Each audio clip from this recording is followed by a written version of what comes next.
Bueno, una herida es una pérdida de continuidad de la piel o de las mucosas debido a algún agente externo o algún efecto traumático por hacer algún deporte.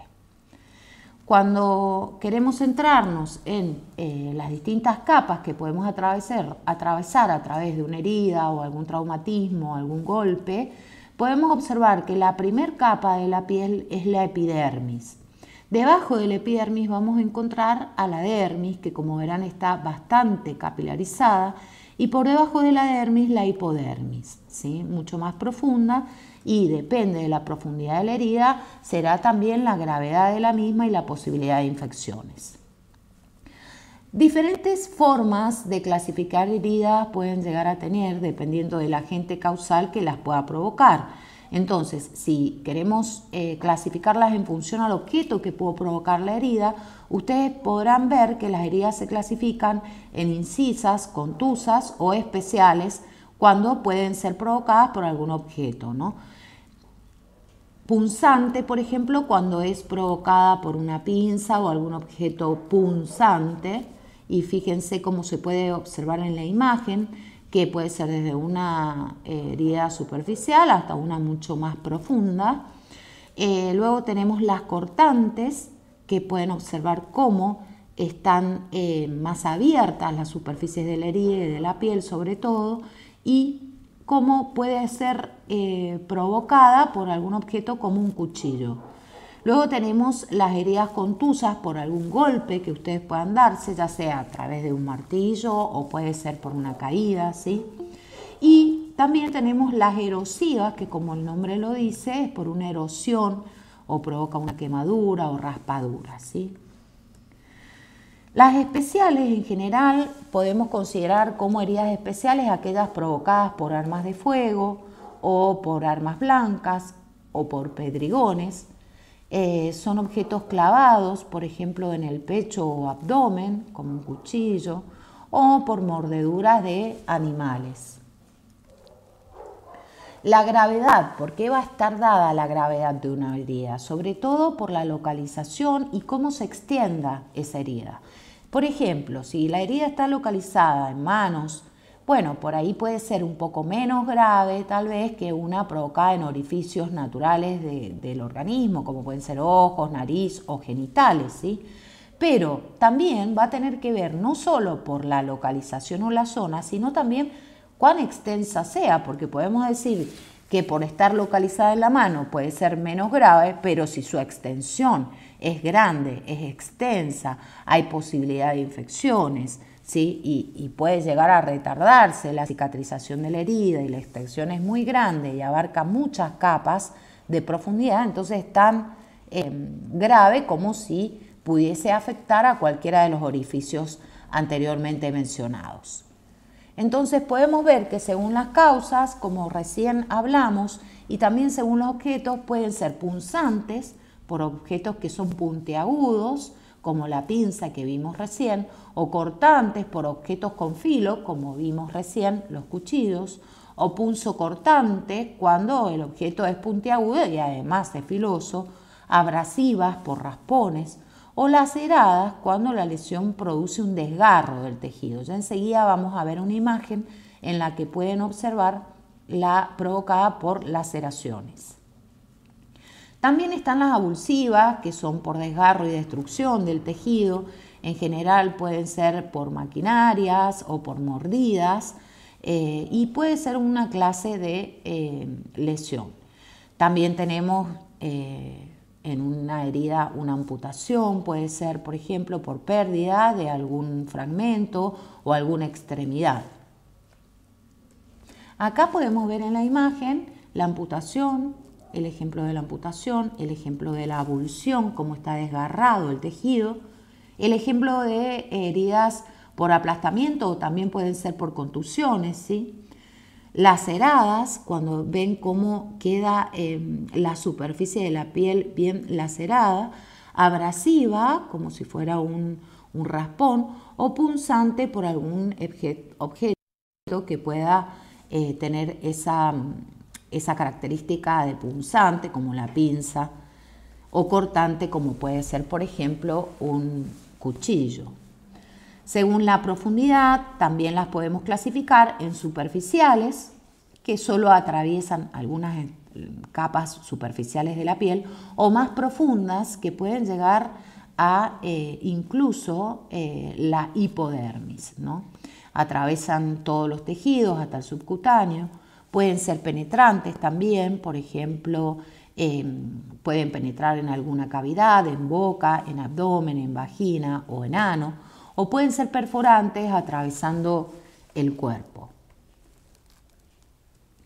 Ahora, también la gravedad de la herida la va a dar el riesgo de infección que ustedes tengan, porque una herida tal vez superficial, que no ha atravesado muchas capas, si ustedes no la limpian, la desinfectan adecuadamente, puede llegar a transformarse en una herida infectada y eso ocasionar un riesgo de infección mucho mayor.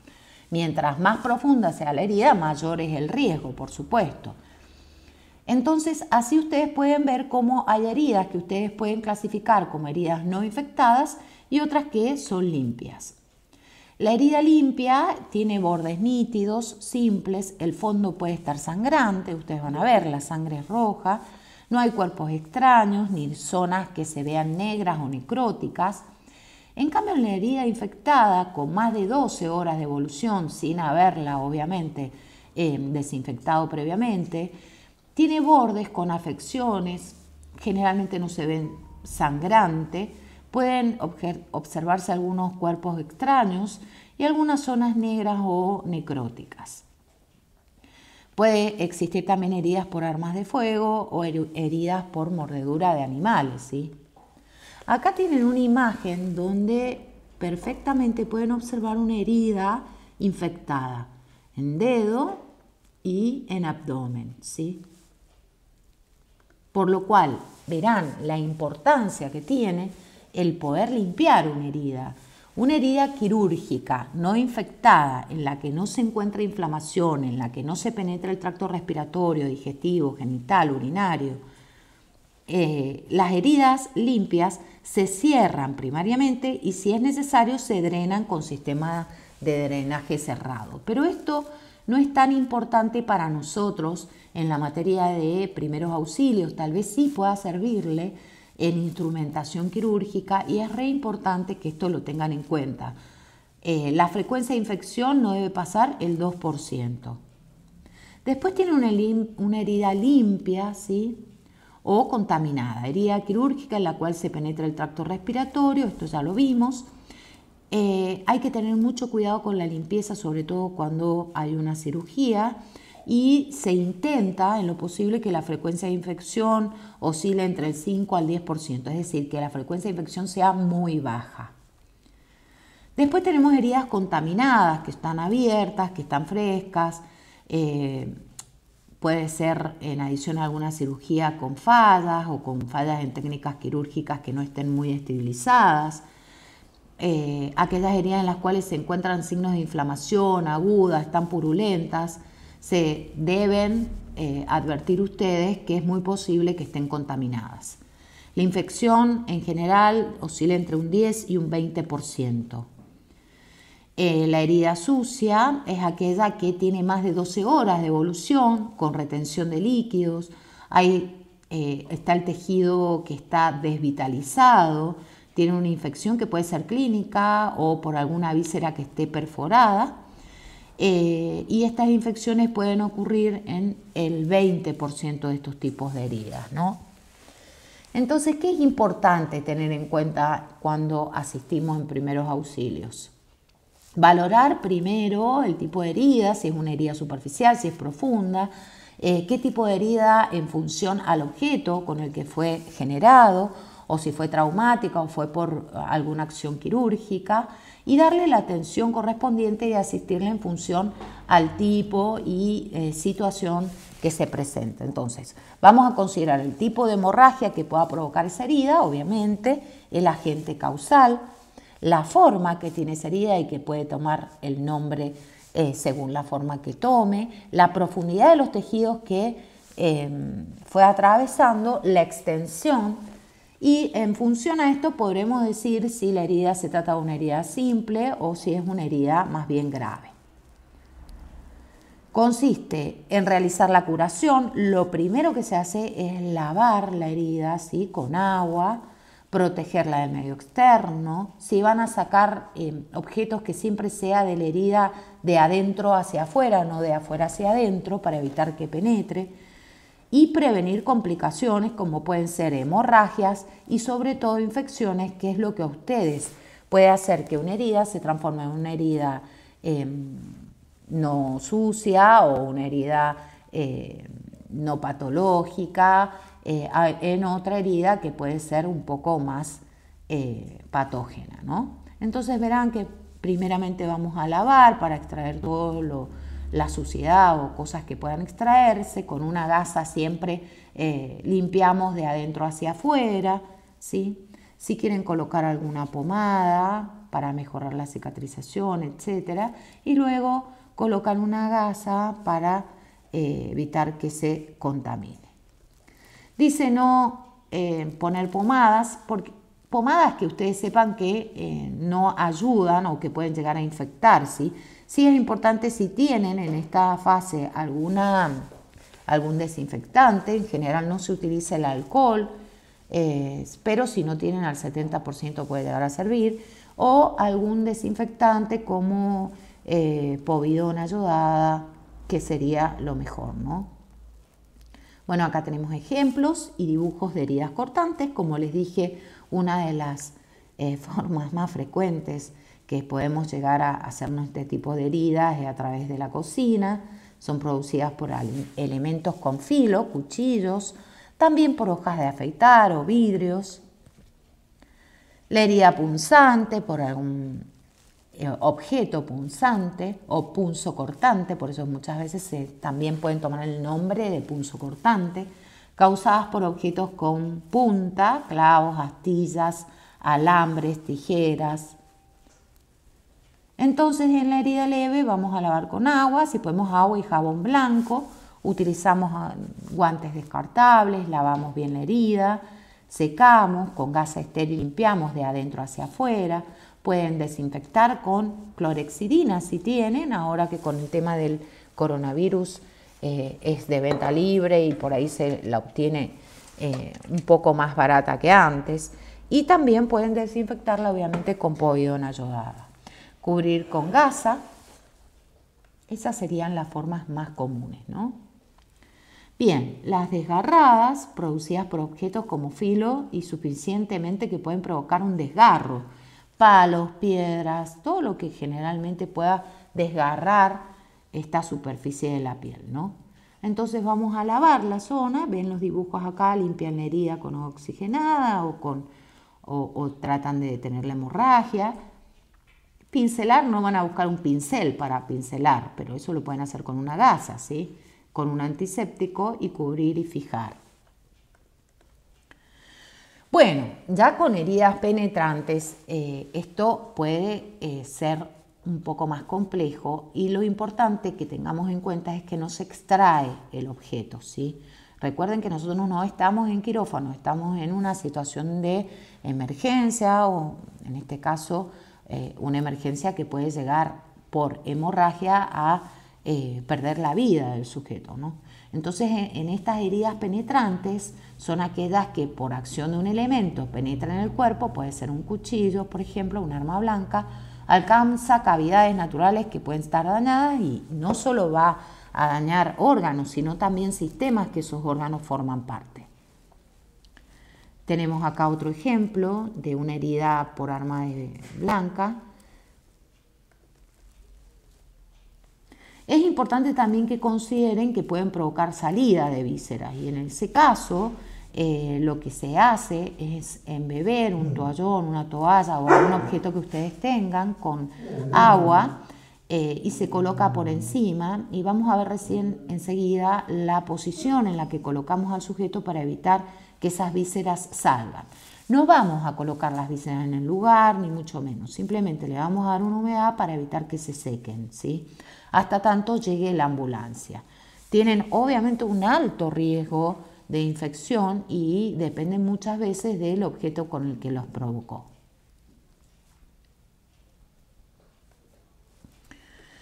Heridas penetrantes en tórax, puede haber una ruptura de pleura, hay una pérdida de estabilidad de la caja torácica, puede comprometerse el aparato cardiorrespiratorio, por lo cual tenemos que ver también esta parte, ¿sí? Se escucha a través de herida el sonido del aire, puede salir la sangre espumosa por boca y bueno, son todas situaciones que nos estarían indicando que esa penetración en tórax es una situación de emergencia. Podemos juntar los bordes en el momento de la expiración, cubrir la herida.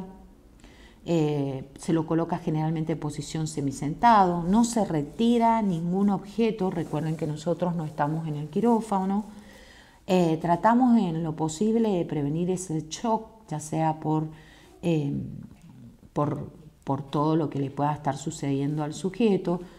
Si es necesario reanimar, si se interrumpe la respiración y obviamente es una situación de emergencia que requerimos que la ambulancia llegue lo antes posible. Esta podría ser una de las formas. Esta es la herida penetrante con evisceración. Fíjense cómo se coloca. Puede ser un toallón o cualquier objeto embebido en agua.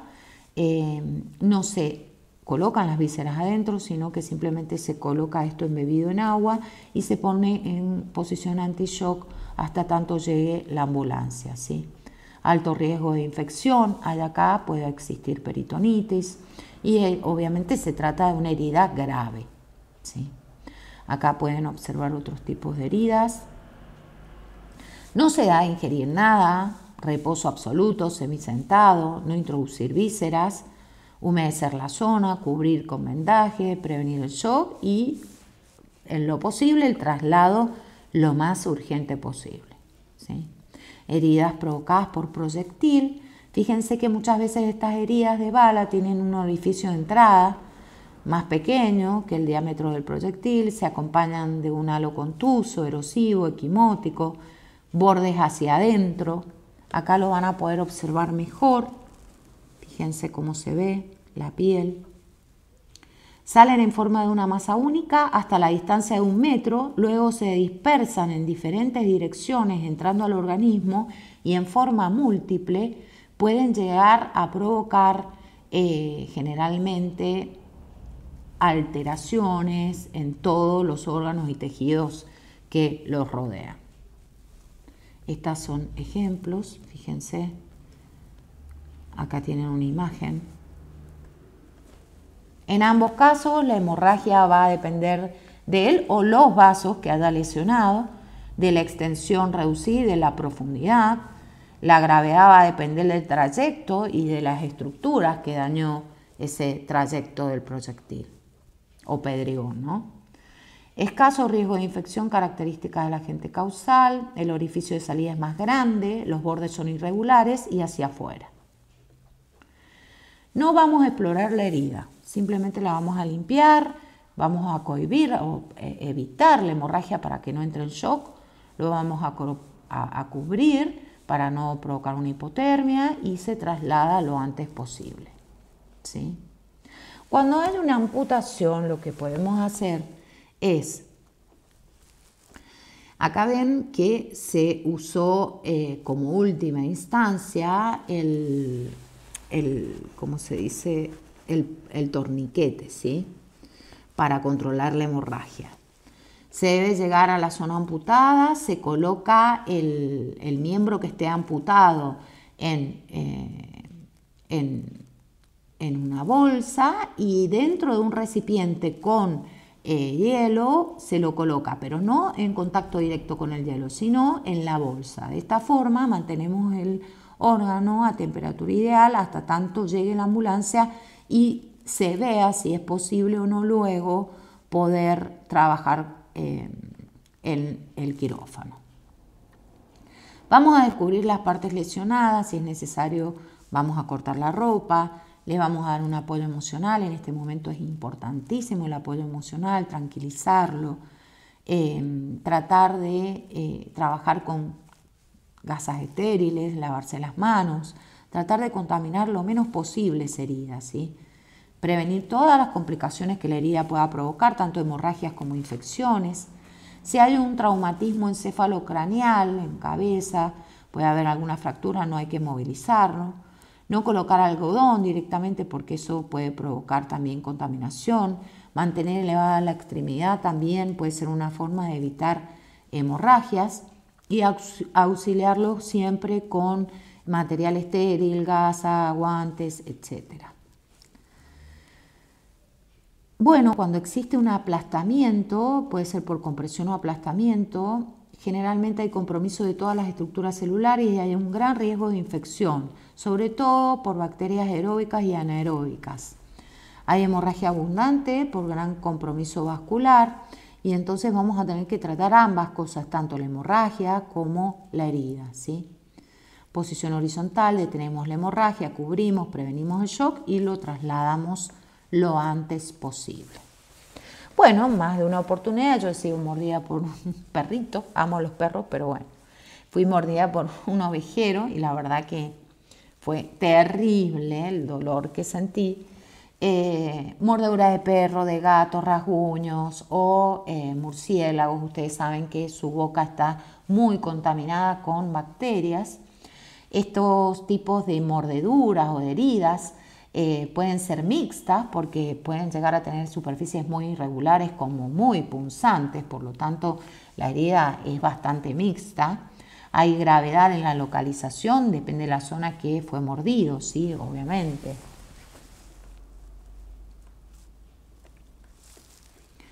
Hay mucho riesgo de si el perro o el animal no ha sido vacunado con la rabia, de adquirir la rabia, y sobre todo en animales como el perro, el murciélago o, ¿por qué no?, los gatos, ¿sí? Hay que acudir al centro de asistencia urgente, hay que ver si tienen el carnet de vacunación, el perro, el dueño del perro o del animal. En caso de no saberlo, hay que ponerse la antitetánica y además la vacuna. Todo esto hay que, obviamente, hablar al Programa Nacional de Prevención de Rabia y tratar de vacunarse, ¿sí? Bueno, es importante que al momento de asistirlo hagan la limpieza como todo tipo de herida. Si existe hemorragia, sabemos que la vamos a asistir también. No van a pincelar, simplemente con la gasa pueden utilizar el antiséptico, cubren con gasa o apósito y lo trasladan al centro asistencial urgente, ¿sí? Hay que identificar qué animal fue el que lo provocó y ese animal tiene que estar en observaciones 10 días. Lo denunciamos al departamento de zoonosis para que pueda hacer el seguimiento, ¿sí? Bueno, tanto amo a los animales, pero bueno, también hay que tenerle cierto respeto, tratar de no agredirlos. El animal solamente va a morder en caso de que se sienta, se quiere defender de alguna forma, ¿sí? Hay animales que también depende de cómo han sido criados, obviamente. La hidrofobia es una enfermedad infecciosa, es provocada por un virus en 1903, el virus de la rabia, penetra por la saliva del animal, va al cerebro por nervios y no por la sangre. El periodo que tiene es entre 20 a 50 días. Una forma de averiguar si el animal puede presentar la hidrofobia es gran salivación, excitación o está muy huraño, muy agresivo, paralización de patas traseras, paralización de quijada, imposibilidad de tomar agua. Puede haber una parálisis de mandíbula, debe ser aislado y esto lo va a tratar el departamento de zoonosis. Deben trasladarse todas aquellas heridas abrasivas, cortantes o contusas, con bordes irregulares, con hemorragias, ¿sí? Bueno, en las penetrantes, en todas hay que trasladarlas. En las de proyectil se trasladan todas, en las punzantes, donde hay un objeto punzante clavado también.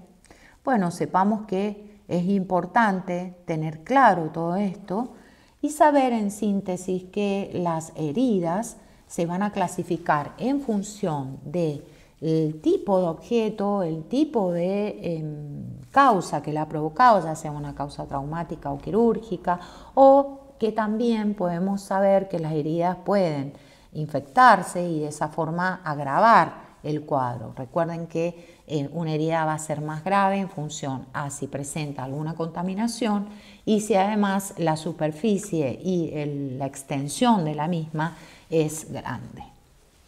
Bueno, voy a dejar de grabar.